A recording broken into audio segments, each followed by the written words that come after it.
kepada pihak yang berkepentingan di Republik Indonesia. Saya pikir bagaimana lagi saya menerima hal yang sulit saya terima secara nalar, karena memang ini hal yang bukan kebiasaan saya, lebih-lebih kebiasaan keluarga kami seperti ini, terlebih-lebih keluarga saya, ibu dan adik saya dan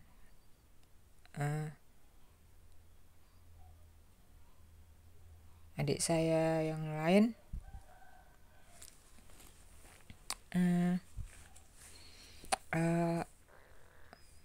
Pun ada suatu hal yang menjadi hal yang ikut bergabung dengan suatu hal yang menurut saya itu hal di luar kebiasaan kami, dan ini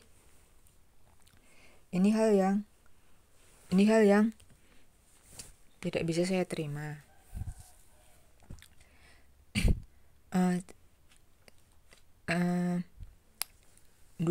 Kira-kira 2 tahun yang lalu saya bekukan kartu pajak saya, dan ada suatu kecurigaan yang besar tentang kartu pajak saya itu dengan dengan dalih sesuatu yang saya pikir itu di luar. Soalnya alasan CS-nya saat itu yang menerima saya pun sebenarnya alasannya masuk akal, tapi untuk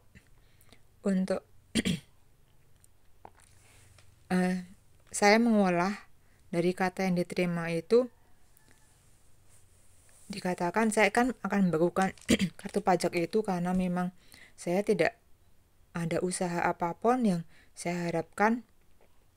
Saya sudah mendaftarkan ke suatu company itu, dan saya harap itu proses, tapi tidak juga ada panggilan atau ada telepon atau ada suatu hal, ataupun ada suatu hal uang masuk apapun atau surat atau keterangan apapun. Jadi terlebih kartu pajak setiap tahun harus dilaporkan tiap awal tahun, dan itu cukup merepotkan saya. Akhirnya saya bekukan.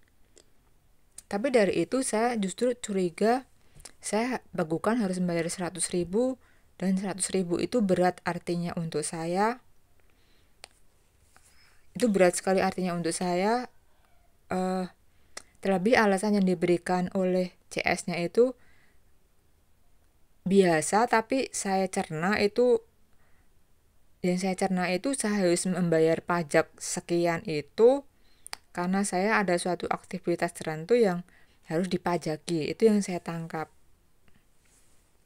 Menggunakan 100.000, dan saya ada suratnya. Kalau ingin lihat buktinya, surat ada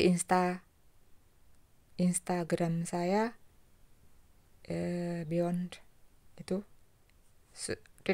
gitu. Nanti bisa dicari, saya pernah upload di situ. Dan soalnya dari sebelumnya itu ada suatu kejadian tertentu, ada beruntun hal yang berbagai macam hal yang menyebabkan suatu tragedi yang merugikan hidup saya. Ada surat tidak sampai ke alamat saya, maksudnya ada surat yang sampai tapi itu tidak sampai berbulan-bulan, tidak sampai. Dan pernah yang saya rasakan itu, saya pernah ada suatu surat ke abroad yang sana, ada surat back ke saya, tapi suratnya pun tidak sampai ke tangan saya, dan itu hal yang krusial untuk saya, dan untuk saya itu sangat merugikan hidup saya itu. Dan sampai saya lacak ke kantor pos pun, tentu saja pihak kantor pos tidak tidak mengerti soal itu.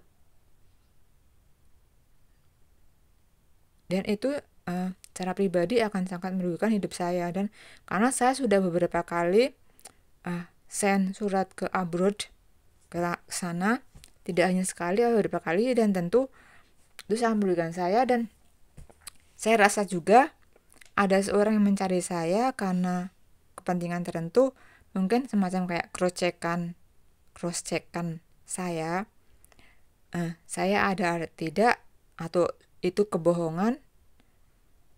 Itu pun mencari saya pun tidak ketemu juga. Ini ada suatu alibi yang sangat merugikan hidup saya kalau memang kejadian ini terjadi terus menerus. Ini akan menutup semua usaha yang dilakukan oleh orang seperti saya. Dan saya juga merasa ada suatu hal lain yang menyebabkan itu, ada suatu sebab yang menyebabkan itu, tapi suatu hal itu suatu hal yang merugikan nama saya. Saya pernah melihat suatu film, dan itu saya lihat filmnya itu udah lama sekali, dan saya merasa entah kenapa film itu aneh gitu. Saya merasa filmnya biasa, tapi kok filmnya aneh, entah kenapa saya rasakan seperti itu. Dan setelah saya rasakan, dan pernah beberapa kali saya entah gimana, itu film yang sebenarnya dibuat tapi tidak dibuat juga. Maksudnya tidak ada syuting film yang kena, ada kamera shoot banyak, ada artis utama, aktor utama, pendukung, make up artis, kameramen, make up, dress itu tidak, tapi suatu film yang dibuat entah karena apa tidak dibuat secara nyata, seperti adanya syuting film yang durasinya lama atau seperti itu, tapi suatu film yang suatu yang secret sepertinya secret. Dan itu entah kenapa saya merasa filmnya itu, tapi entah kenapa filmnya biasa, tapi saya rasakan ada suatu hal yang itu. Dan kalau emang itu terjadi, suatu film itu seperti itu, berarti yang untung adalah pembuatnya, sementara pihak lain